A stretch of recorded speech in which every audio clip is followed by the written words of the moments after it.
Marie-André. Aujourd'hui, on a un petit peu de vent. Ça va peut-être être un peu plus difficile pour toi de bien m'entendre. Je vais parler fort quand je vais être au loin, mais de toute façon, quand tu vas voir mes exercices au loin, je vais venir te les expliquer ici avant pour après ça te faire une démonstration là, de qu'est-ce que je veux dire. J'ai pris le temps de regarder tes vidéos, d'écouter tes explications. Je comprends très bien qu'est-ce qui se passe avec ton cheval. Ton cheval manque de motion avant autour du baril. Quand tu arrives au baril, c'est toi qui es obligé de tirer pour le tourner. C'est pas normal. Normalement, ce qu'on veut, c'est vraiment enseigner à nos chevaux, à basse vitesse, à faire le travail par eux-mêmes. Moi, ma philosophie, c'est je veux faire à basse vitesse ce que je veux obtenir à haute vitesse. Fait que tout mon entraînement à basse vitesse est en fonction de qu'est-ce que je veux obtenir plus haut. Tu me disais aussi dans tes messages que tu raidais avec des grandes reines la semaine, mais que tu ne changeais pas de mort. Moi, j'enseigne à mes jeunes chevaux au début, à l'entraînement, à travailler avec des reines longues. Pourquoi? Parce que c'est vraiment la meilleure façon de leur montrer à bien comprendre les effets de reine. La reine d'ouverture, la reine d'appui, la reine contraire. Toutes les reines sont bien expliquées à mon cheval avec des grandes reines. Mais une fois que tout ça est bien compris, j'embarque tout de suite les reines de baril. Et j'entraîne pratiquement toujours avec les reines de baril, à moins d'un problème contraire. Pourquoi j'entraîne avec les reines de baril? Parce que pour moi, les reines de baril, c'est vraiment... Je veux essayer de donner toujours les mêmes informations à mon cheval. Toujours les mêmes cues à chaque fois que je fais un travail.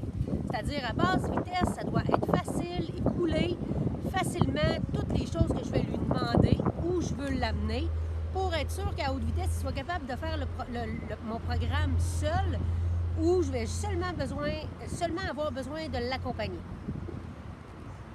Le mort, c'est la même chose. Je veux pas je veux pas qu'il y ait de surprise, mon cheval, la fin de semaine.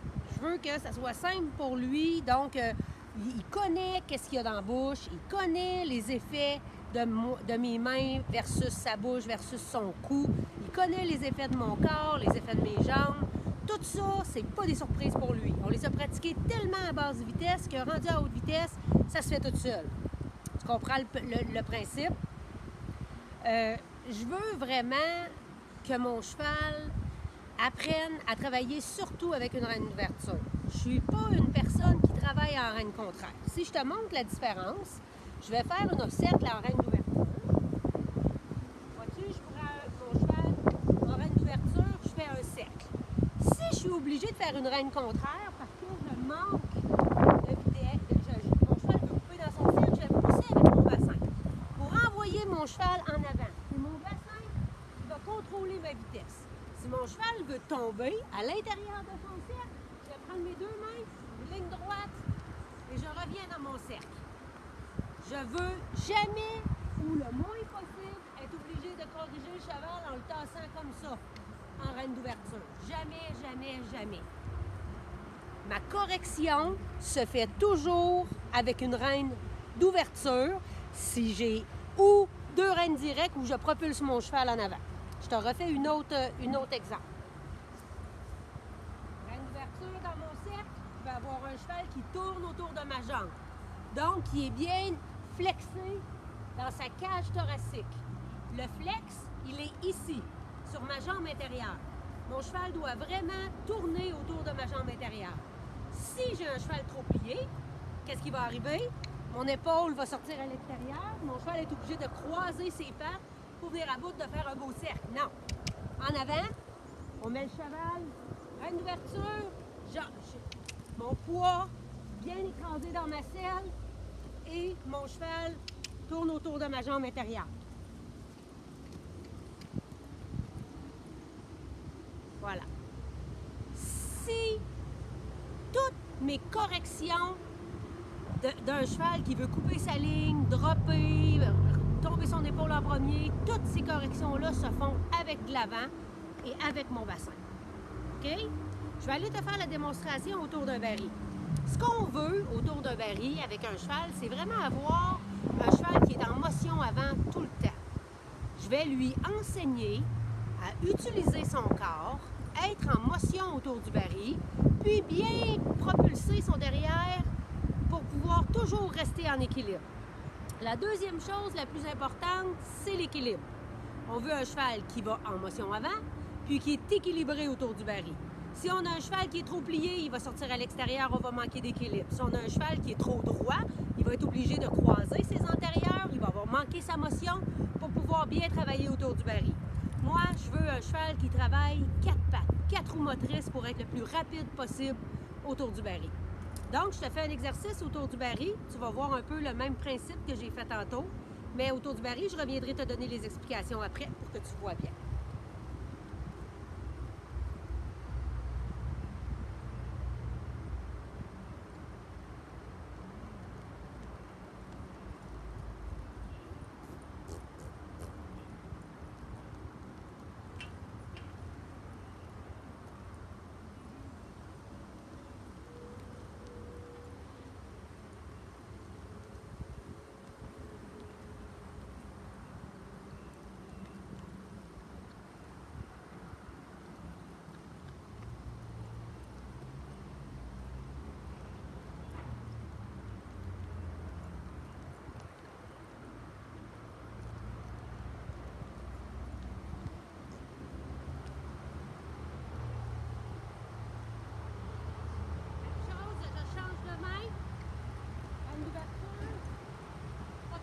Avec mon bassin.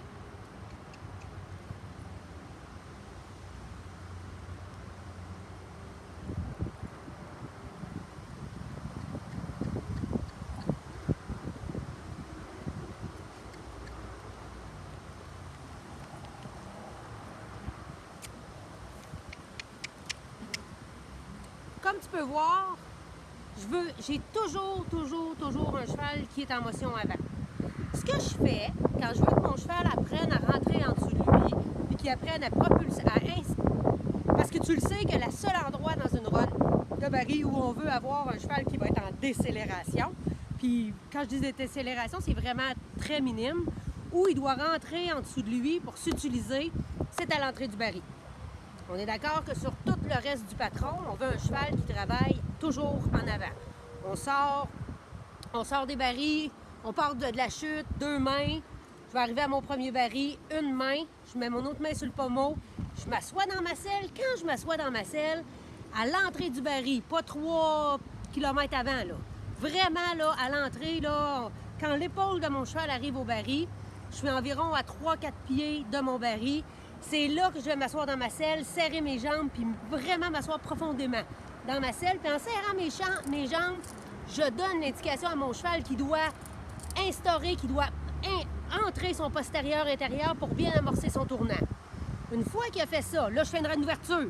Ma reine d'ouverture vient tout de suite avec, parce que tout ce que je lui ai enseigné à basse vitesse, il va l'apprendre.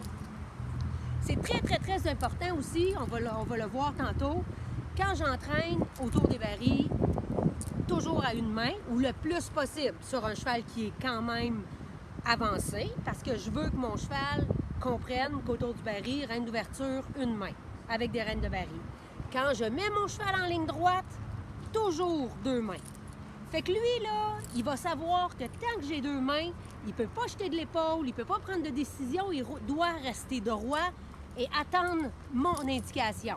Fait que si je m'en vais vers le 2e baril, mettons, j'ai sorti du premier baril, j'ai repris mes 2 mains, je m'en vais vers le 2e baril. Quand j'arrive au 2e baril, je relâche ma reine extérieure, je m'assois dans ma selle, serre mes cuisses, prends mon pommeau et fais une reine d'ouverture.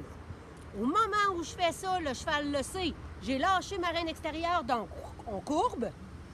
Quand on courbe, on rentre notre postérieur intérieur, puis après ça, ça dure très peu longtemps.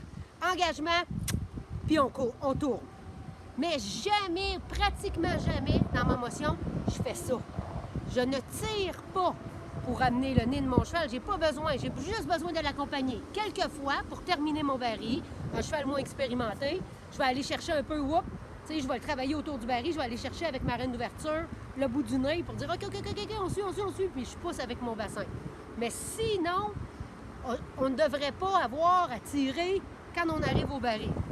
Ce que j'ai vu ce matin dans ton vidéo, beaucoup quand tu arrives au baril, on dirait que ton cheval, c'est pas trop qu'est-ce qu'il s'en va faire. Il arrive là, puis là, hop, tu droppes ta main, là, il se passe le cheval comme tombe sur son devant, puis après ça, wow, tu tires pour le tourner. C'est pas supposé. Tu dois t'asseoir, ramener ton cheval sur tes postérieurs, reine d'ouverture, puis toi, tu tombes en mode propulsion vers l'avant. OK? Je vais te refaire une démonstration de comment je vais faire pour faire entrer un cheval en dessous de lui, comment je vais lui enseigner à utiliser son postérieur intérieur pour rentrer au baril. Juste avant d'avoir de la propulsion, comme on a vu dans l'exercice précédent. OK? Fait que je vais travailler à deux mains autour de mon baril. Bien, pas à deux mains autour de mon baril. Je vais travailler à deux mains et à une main. Quand je vais être à deux mains, je vais propulser mon cheval vers l'avant en ligne droite. Fait que je m'en vais dans un cercle, je pousse avec mon bassin, ligne droite. Ça va durer 2 foulées peut-être. Je fais 2 foulées, ligne droite, je relâche, je prends ma reine intérieure, je veux que mon cheval rentre autour de lui. Finalement, là, je fais un genre de carré au lieu de faire un cercle. Ligne droite, un quart de tour, où le cheval va positionner son postérieur intérieur, rentrant autour de lui. Tout de suite, je le reprends, deux mains. Ligne droite, un quart de tour. Pour qu'ils apprennent à quand je relâche ma reine extérieure, tout de suite, il doit s'engager. OK? Je vais te faire le mouvement. Je peux faire cet exercice-là, pas de baril.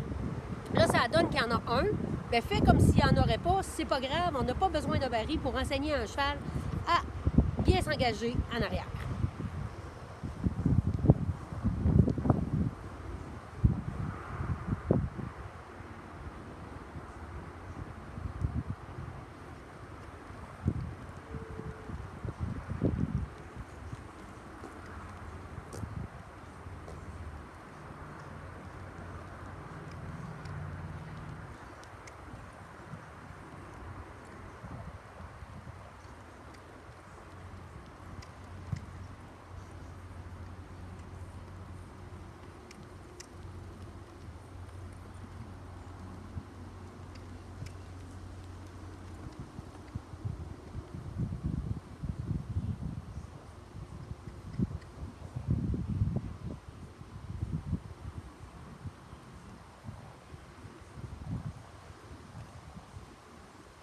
J'espère que tu as bien vu et que l'exercice était clair. J'ai pas un gros range d'espace.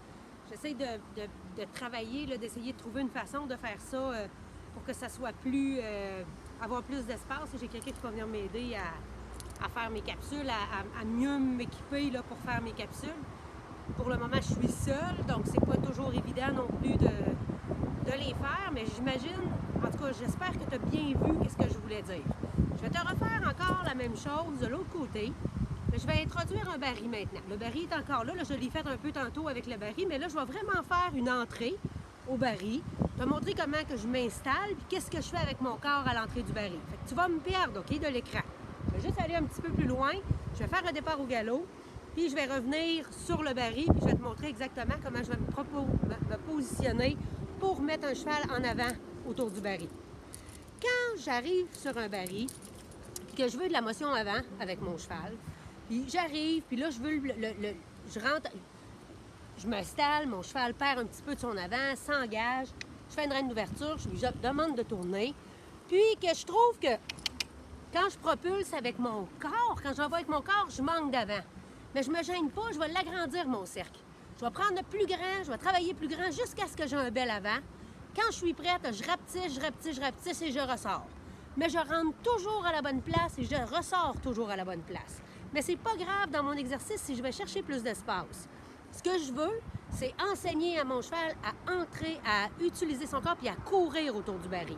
C'est important aussi qu'il avance quand il arrive autour du baril. Tu n'as pas besoin de tirer toi pour le tourner. On ne veut pas des chevaux qui travaillent en rollback. On veut des chevaux qui courent tout le tour de leur baril. On doit leur montrer à faire ça. Je vais te le refaire. Je vais te le faire d'une autre façon.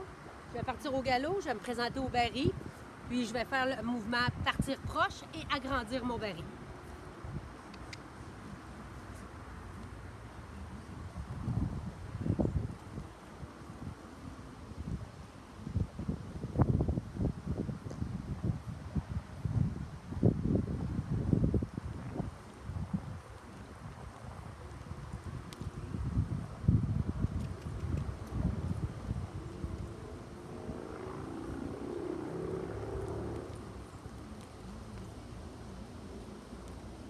Avec mon bassin. Je pose avec mes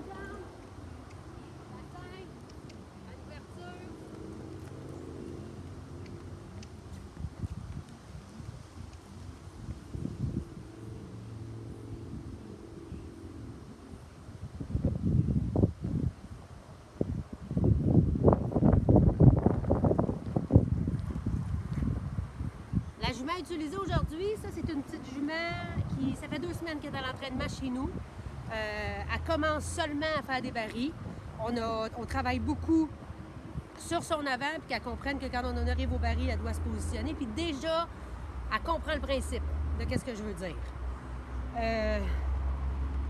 Après ça, qu'est-ce que j'avais vu sur ton vidéo? Il y avait ça, là, vraiment travailler l'avant sur tes chevaux, travailler l'engagement, comme on a parlé. On veut que quand on fait une reine d'ouverture, notre cheval s'engage.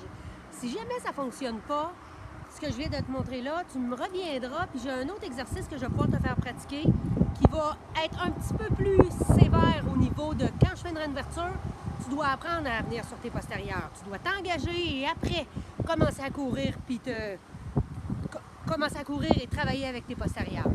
Mais avant de te montrer ça, je veux que tu commences avec cet exercice-là pour voir comment tu vas faire ça. Tu peux le travailler aussi sur 2 barils ou sur 3 barils, ça n'a pas d'importance. L'important, c'est que tu gardes tes barils toujours du même côté au début. Je veux garder mon cheval, je veux pas avoir à gérer un changement de pied, je veux pas avoir à faire tout ça, donc je vais faire l'exercice sur 2 barils. Là, je vais te le montrer sur 2 parce que les 2 barils sont positionnés là. Mais des fois, je peux partir du 1, aller au 3, aller au 2, revenir au 1, toujours du même côté, toujours en équilibre. Sur mes lignes droites, 2 mains, dans mes tournants, 1 main. Puis quand j'arrive au baril, je m'assois, je serre mes fesses, je veux que mon cheval s'engage, ensuite de ça, tout de suite, on pousse avec le bassin, on met notre cheval en motion. Fait que je vais te le faire sur 2 barils parce que c'est les 2 barils que tu vois.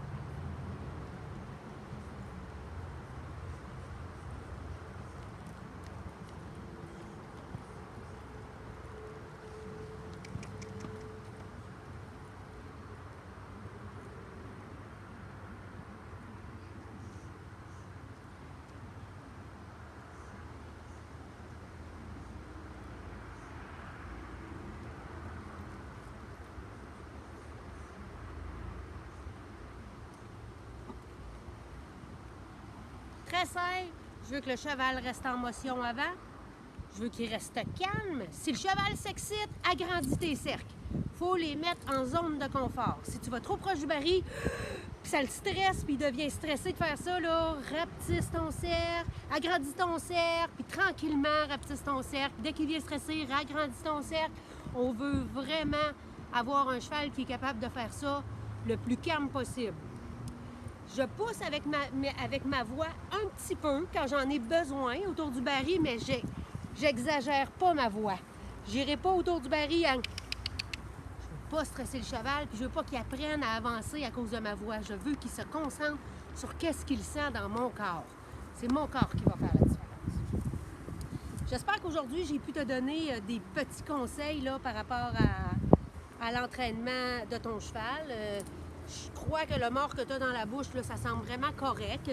Je ne vois pas pourquoi, pour le moment, tu changerais de mort. Essaye-toi avec tes rênes de baril. Ajuste bien tes rênes de baril. Moi, tu sais, il faut que tu te rendes au pommeau. Quand ton cheval est en motion arrêté, il faut se rendre au pommeau à peu près pour la longueur de nos rênes. On ne veut pas à l'entraînement avoir des rênes trop courtes non plus, puis ni des rênes trop longues pour les avoir dans le front. C'est vraiment là, d'être confortable là, avec nos mains et d'être capable quand même de faire tous nos effets de reine. C'est bon? Fait que je vais t'envoyer ça tantôt, puis reviens-moi avec s'il y a des choses de plus que tu aimerais savoir. C'est bon? Bye! Bonne journée!